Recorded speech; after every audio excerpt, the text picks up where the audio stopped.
Hello guys, barkanmu da sake haɗuwa a wannan tasha tamu ta Hausa Trading News. Kamar yadda muka saba kawo muku bidiyoyi masu amfani akan trading, yau ma mun kawo muku bidiyo akan understand order block.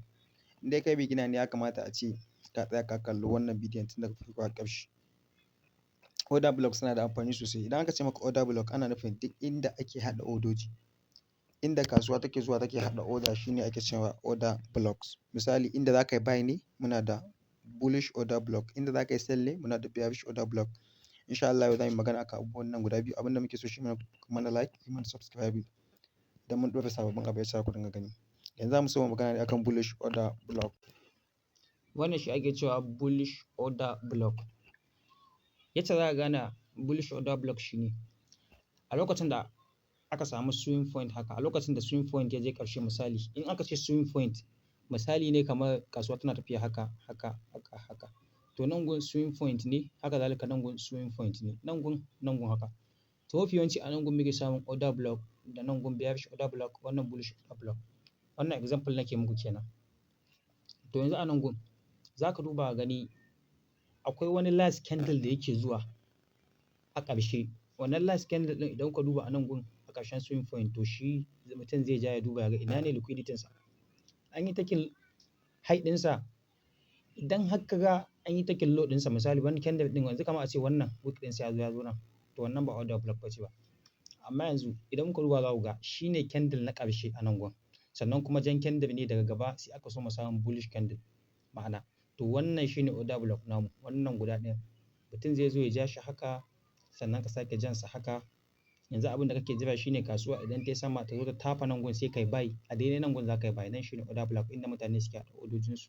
Da ka yi buy za a tafi sama da kai. To wannan shi ake cewa order block ta bullish. Kamar yadda kuke gani wannan ita ake cewa bearish order block. Ma'ana inda mutum zai yi sell kenan shine ake cewa bearish.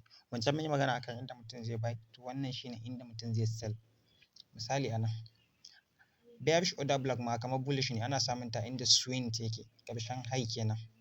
Tunda dai bullish muna samun ta ne a inda ƙarshen low yake shine swing point shi ma. Kamar yadda na gaya muku swing point sake maimaita muku.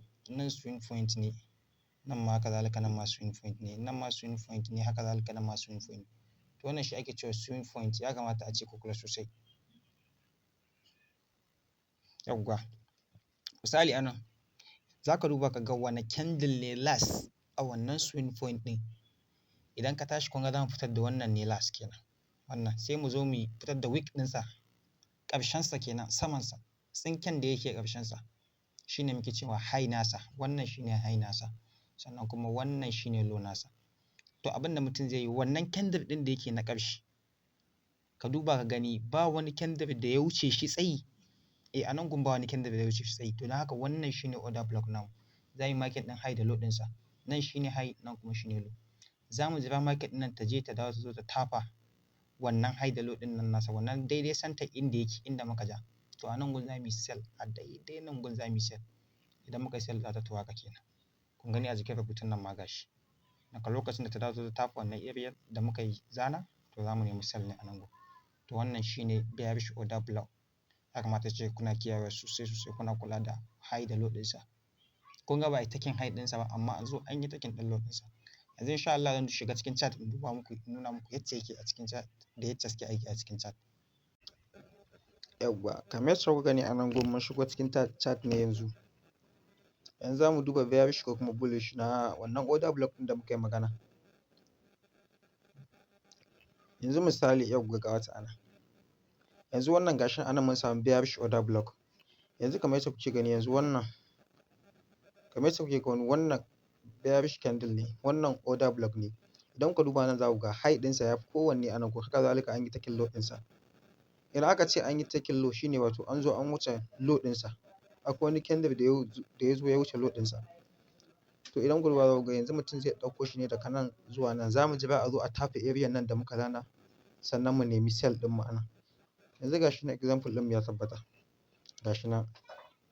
Yanzu an zo daga nan an zo an tafa nan sannan a nan mutum zai zo ya nemi sell nasa a daidai nan gun haka.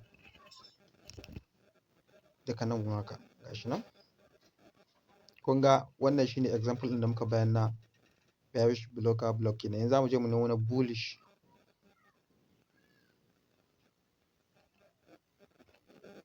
Yawwa. Na bullish block, breaker block. Yawwa masha Allah.